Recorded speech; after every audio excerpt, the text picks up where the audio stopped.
আল্লাহ কাউকে জাহান্নামে দিতে চান? জাহান্নাম বানাইলেন কেন? জাহান্নাম আছে তো, বানাইলেন কেন? আল্লাহ তো জাহান্নামে দিতে চান না। চান না কইয়েই আমরা থামি নাই, কতটি প্রমাণ পেশ করলাম। বিবেক ধরেছে, প্রমাণগুলো যথেষ্ট। তাহলে জাহান্নাম বানাইলেন কেন? এর সংক্ষেপ জবাব, দুনিয়াতে কিছু গাদ্দার, কিছু আল্লাহর দুশমন জেনে শুনে বুঝে ইচ্ছা করে জাহান্নামে যাবে। এরকম গাদ্দার আছে না নাই? বলেন আমাকে, ফেরাউনকে মুসা নবী দিনের দাওয়াত দেন নাই? ফেরাউন মানছে, জেনে শুনে বুঝে এরপরে জাহান্নামে গেছে, অনিচ্ছায় না ইচ্ছায়? নমরুদকে ইব্রাহিম নবী দাওয়াত দিছেন না দেন নাই? মানছে, মানে নাই? জেনে শুনে বুঝে জাহান্নামে গেছে, ইচ্ছায় না অনিচ্ছায়? ইচ্ছায়। আবু জাহাল, আবু লাহাবকে রহমতের নবী দাওয়াত দিছেন না দেন নাই? আবু লাহাব, আবু তালেব, আবু জাহাল নবীর দাওয়াত শুনছেন, মানছে? না মেনে বুঝে শুনে এরপরে ইচ্ছা করে তারা কোথায় গেল? জাহান্নামে। নবীজির কলিজার টুকরা ছিল চাচা আবু তালিব। ঘটনা আপনারা জানেন। আবু তালিবের মতো রসুলকে এত আদর কেউ করে নাই। এজন্য ইতিহাসে আছে, নবীজি দুইজন ব্যক্তির ইন্তেকালে এতটা বেশি কান্না করেছেন। একজন হলো চাচা আবু তালিব, আর একজন হলেন রসুলের সহধর্মিণী আম্মা জান খাদিজা রাদিয়াল্লাহু আনহার ইন্তেকালে নবী বেশি কান্না করেছেন। আর কিছু টুপিওয়ালারা বলে বেশি কান্না লাগে না, নবী বেশি কাঁদেন নাই। কত বড় সীমা লঙ্ঘনকারী জালেম! এরা আবার নামে মাওলানা লাগায়, মুফতি লাগায়।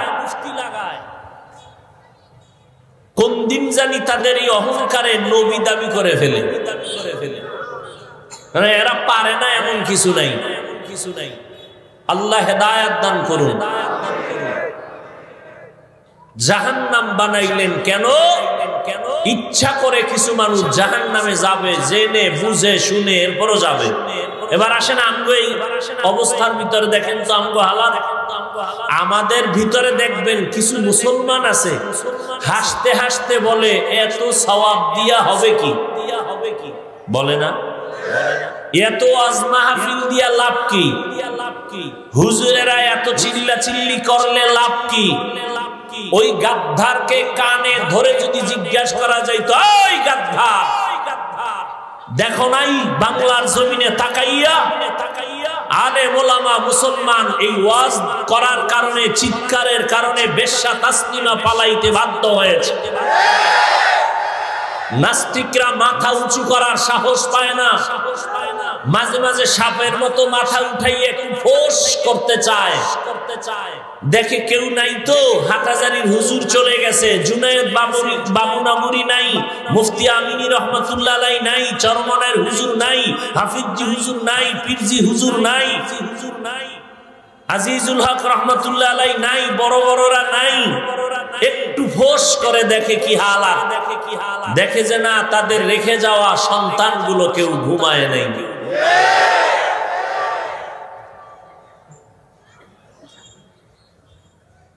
আল্লাহ বুঝার তৌফিক দান করেন। এটা বাংলাদেশ এমন এক দেশ, যেই দেশের মানুষের ঘুম ভাঙ্গে আল্লাহু আকবারের ধ্বনি দ্বারা। অতএব হতাশ হবেন না, সাহস নিয়ে আগান। মানুষের সাহস বিজয়ের পূর্বাভাস। সাহস নিয়ে আগান। দেশ আমার, আল্লাহ আমার, জমিন আমার। এই জমিনের আল্লাহর প্রিয় বান্দা আমরা নামাজিরা। অতএব বিজয় আমাদের হবে, বেঈমানের নয়।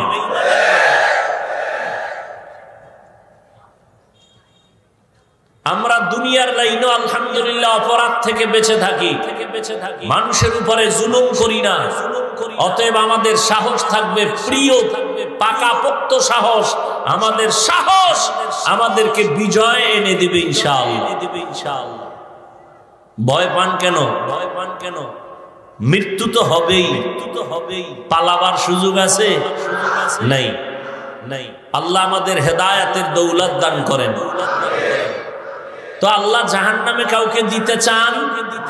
জাহান্নাম বানাইলেন কেন? গেছেন ভুলে গেছেন? যারা ইচ্ছা করে জাহান্নামে যাবে, আল্লাহ বলেন একটু ঘুরি দিয়া আয়, দেখ কত ধানে কত চাল। এইবার মুমিনকে কর্মসূচি দিচ্ছেন দুইটা, আল্লাহকে ভয় করো, জবানকে কন্ট্রোল করো। তাহলে আমি তোমাকে শুধু জান্নাত দিব এতটুকু না, আমি বিনা হিসাবে দিয়ে দিব।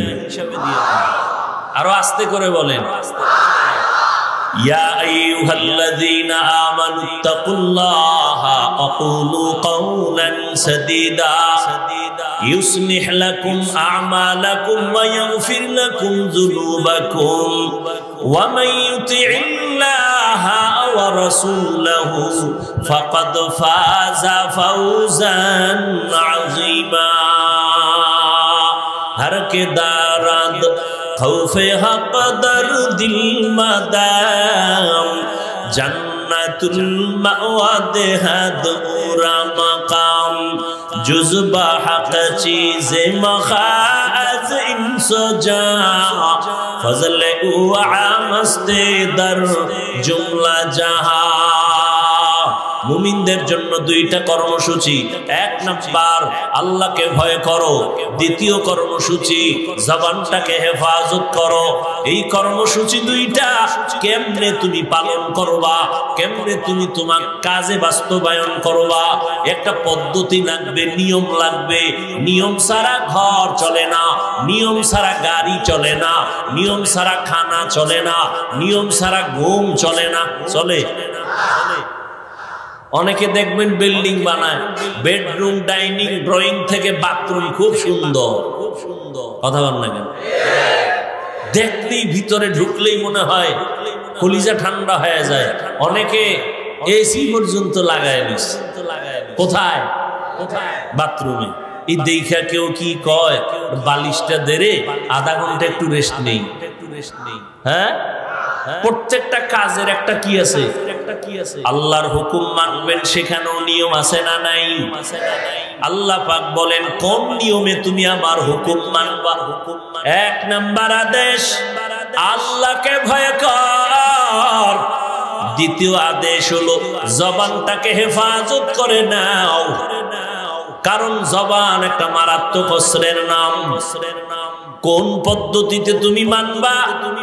আল্লাহ আয়াতের শেষে বলেন আমি আল্লাহর আনুগত্য করবা আমার নবীর আনুগত্য করার মাধ্যমে, আর কারো আনুগত্য নয়। ইতাআত, অনুসরণ করো, ইত্তেবা, আল্লাহর আনুগত্য করো। ইতাআত আরেকটার নাম ইত্তেবা, অনুসরণ। আনুগত্য হলো আল্লাহর হুকুম, নবীর হুকুম যথাযথ পালন করার নাম আনুগত্য, ইতাআত। আর আল্লাহ এবং রসুল হুকুম যা দিছেন তার বাইরে আরো কিছু কাজ আছে ভালো ভালো, আল্লাহর নবী বলেন নাই, কিন্তু আপনি মন থেকে করতেছেন বলার আগে, এর নাম ইত্তেবা। আল্লাহ বলেন আমার আনুগত্য করো, আমার রসুলের আনুগত্য করো। আল্লাহর আনুগত্য করব কেমনে? আল্লাহ কয় ও দুনিয়ার মুমিনেরা, আমার দুনিয়াতে আমার বন্ধু আছে মুহাম্মদ, সব আমার বন্ধু। ইব্রাহিম আমার বন্ধু, মুসা নবী আমার বন্ধু, ঈসা নবী আমার বন্ধু, ইসমাইল নবী আমার বন্ধু, সব আমার বন্ধু। মুহাম্মদও আমার বন্ধু, তবে ব্যবধানটা হলো সব নবী পয়গম্বর আমি আল্লাহ তাআলার আশিক, আর আমি আল্লাহ নিজে হলাম মুহাম্মদের আশিক। ইমামুল আউয়ালিন আল আখিরিন। এই কেন মোনাজাত দিয়ে দেব? শুরু করতে পারেন, এর মধ্যে গজব শুরু। মস্কারি নাকি বুঝলাম না। এই প্যান্ডেলটার দাম কত? পয়গম্বর বলেন যখন কোন বান্দা ঘর থেকে বের হয় উলামায়ে আহলে হকের মোলাকাতে যাবে, আল্লাহ ৭০,০০০ রহমতের একদল ফেরেশতা প্রত্যেকের সাথে কাফেলা বানায় দিয়ে দিয়েছেন। ফেরেশতারা আপনার সাথে আসছেন, ময়দানে আসছেন মাগফিরাতের দোয়া করবেন। এই প্যান্ডেলটা এখন বেহেশতের বাগান, রহমতের ফেরেশতারা চতুর্পার্শ্ব থেকে বেষ্টন করে আছেন, হাতে হাত লাগাইয়া আরশে আজিম পর্যন্ত আছেন। এই রকম একটা মজলিস আমার আল্লাহ আরশে আজিমের মধ্যে ফেরেশতা দিয়ে মিলাইয়া দিয়েছেন। আর আল্লাহ ঘোষণা দেন, ও ফেরেশতা সাক্ষী থাকো, এই বান্দাগুলো যারা নিম্ন বিছানায় বসছে এদের জানায়া দাও বসার সাথে সাথে আমি আল্লাহ এদের জীবনের সব গুনাহ মাফ করে দিলাম। আতিনা ফি দারে দুনিয়া না হাসান, আতিনা ফি দারে উকবা না হাসান, ইয়া গিয়াসাল মুস্তাগীসিন ইহদিনা লফতিখারা বিল উলুমে ওয়াল গিনা, হর গরিদে নেকো তু তৈয়ার হে, जो न मांगे उससे तू बेजार है। মজলিসটার দাম কত? বসার সাথে সাথে জীবনের সব গুনাহ মাফ। যতক্ষণ বসে থাকবেন অনবরত নেক লিখতেই থাকবে ফেরেশতারা। বুঝেন না? এই রকম থার্ড ক্লাসের বিছনায় কেউ বসবে? কোন দোকানওয়ালা যদি বসতে দেয় বসবে? কোন বিয়ার অনুষ্ঠানে দিলে বসবে? কিন্তু এখানে সবাই বসে গেছে, কারো অন্তরে কোনো কষ্ট নাই।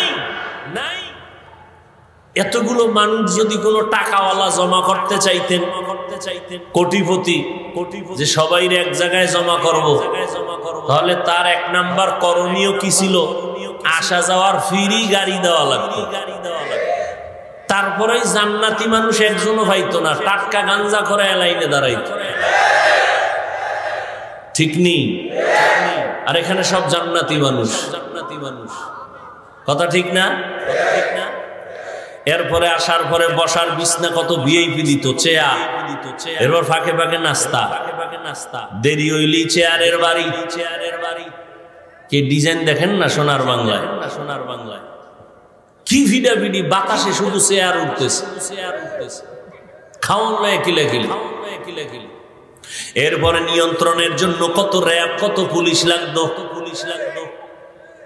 লাগতো না? কিন্তু এখানে কোনো নাস্তা দিবে, দিছে। নিয়ন্ত্রণের জন্য কোনো পুলিশ, র্যাব। আল্লাহ আকল দিছে মানুষকে, কুত্তা শুয়ারে আল্লাহ পাক ভালো মন্দ যাচাইয়ের আকল দেন না, মানুষকে দিছেন। একটু ভাবেন তো যে এতগুলো মানুষ নিয়ন্ত্রণের জন্য কতগুলো পুলিশ লাগতো। আর এখানে একটা পুলিশ নাই, কোনো আওয়াজ নাই। এই সময় কেউ টেলিফোন করলেও তার খবর আছে। কি একজনে টেলিফোন করেই ফেলছে, গোপনে কেটে দিছে, আবার কাটছে, আবার দিছে, আবার কাটছে। চতুর্থবার দেওয়ার পরে রিসিভ করিয়া মাথাটা নত কইরা কয়, এই মিয়া 3 বার কাটলাম, তুমি আবার করো, বুঝো না আমি ব্যস্ত আছি। আর যদি ম্যাডাম দেয় আজকে রাত্রে কি উপায় হবে আল্লাহু আ'লাম। এবার বুঝেননি প্যান্ডেলটার দাম আছে না নেই? এতগুলো মানুষ এক জায়গায় নিয়ে আব্বা আম্মার জন্য দোয়া করতে পারছেন কোনদিন? তাহলে এই সুযোগটা হারাইয়েন না। কপাল পরার মতো একজনের আমিন কবুল, সবারটা কবুল। দোয়ার দরকার নাই। তো ধৈর্যের সাথে বসেন। মিয়া কষ্ট হয় আমার, পেরেশানি আপনার কেন? কারো জ্যৈষ্ঠ মাস, কারো সর্বনাশ। কষ্ট হচ্ছে আমার। আমি টাইম কমাইয়া ছেড়ে দিব, আপনারা অধৈর্য হবেন কেন? আর যারা এক জায়গায় দীর্ঘ টাইম বসার অভ্যাস নাই তারা ঢুকেন কেন ভেতরে? আপনারা বাইরে দাঁড়ায় দাঁড়ায় শুনলে সমস্যা কি? যে বহু আল্লাহর বান্দারা দাঁড়ায় শুনবে, ফাঁকে ফাঁকে গিয়া বিড়িটাই না আবার আসবে, আর দেখবো না, কোনো টেনশন না। এখানে ঢুকবেন আবার বের হবেন, কত মানুষ এখানে, বুড়া বসা, আলেম বসা, মুরব্বীরা বসা, হাজি সাহেব বসা, সব একাকার হয়ে বসা আছে। এদেরকে পাড়াইয়া ডেঙ্গায়া বের হবেন, এটা তো আদব নয় না? বেয়াদব আর বললাম না, এটাও যদি বললে বুঝাইতে হয় তার অস্করমুখী। আল্লাহ হেদায়াত দান করুন। ও আল্লাহর বান্দা, সাউন্ড টোন বাড়ান যায় না?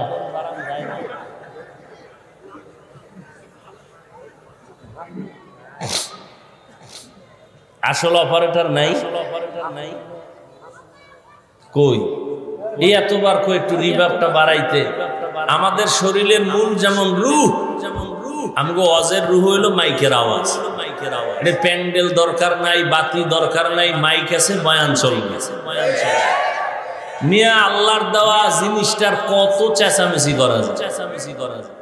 ডাক্তারেরা আমগো ঔষধ দেয় না, শুনলেই আপনার চিকিৎসা আমাদের দ্বারা হবে না।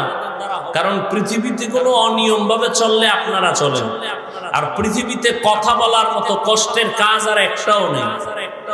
প্রধানমন্ত্রী 5 মিনিট ভাষণ দিবেন জাতির জন্য, সেই ভাষণটা কি হবে সেটা ওপেন করে লেখিয়া দেওয়ার একটা টিম গঠন করে আলাদা। তারা ওই বক্তব্যটারে লেখা ছিঁড়ে ফাড়ে, এরপরে শব্দ চয়ন করে, এরপরে কপিটা প্রধানমন্ত্রীর হাতে দেন, তিনি 50 বার এটাকে রিভিশন দেয়, মোতালা করে। একটা শব্দ যদি 5 মিনিটের বক্তব্যের একটা শব্দ যদি আঁকা বাঁকা হয়, তাহলে আমার সম্মানের কল্লা ফেলে দিবে। আর আমরা আলেম বক্তারা সারা দিন সারা রাত কির ঘুম কির খানা 12 মাস, জোহরের পরে মাগরিবের পরে সারা রাত মেহনত করি। 2 ঘন্টা 3 ঘন্টা কথা চলতেছে চলতেছে চলতেছে চলতেছে, ডায়েরিতে লেখাও নেই না, এই কথার পরে এই কথা, এই কথার পরে এই কথা, এভাবে চলতেছে মুখস্থ 12 মাস। এরপরও 2-1টা যদি ভুল বের হতেই পারে, আর এই 2-1টা ভুল নিয়ে যারা সমালোচনা করে, এদের মতো কুলাঙ্গার, এদের মতো অসভ্য, এদের মতো দুশ্চরিত্র জালেম আর কেউ হতে পারে না। আল্লাহ আল্লাহ। তো শেষ পর্যন্ত একটু থাকবেন নি? আমার হিসাবে আর 10-15 মিনিট আছে, তবে উঠা বসা করলে আরো আগে হাত তুইলা মোনাজাত দিয়ে দিব। সবাই দোয়া করে যাবেন ইনশাআল্লাহ, আল্লাহ কবুল করেন। তো কি কথা বলতেছিলাম? আল্লাহর আনুগত্য করো, রসুলের আনুগত্য করো। আল্লাহ বলেন আমার আনুগত্য কর, আমার রসুলের আনুগত্য করো। রসুলও নাই, আল্লাহকেও দেখি না, কেমনে করব?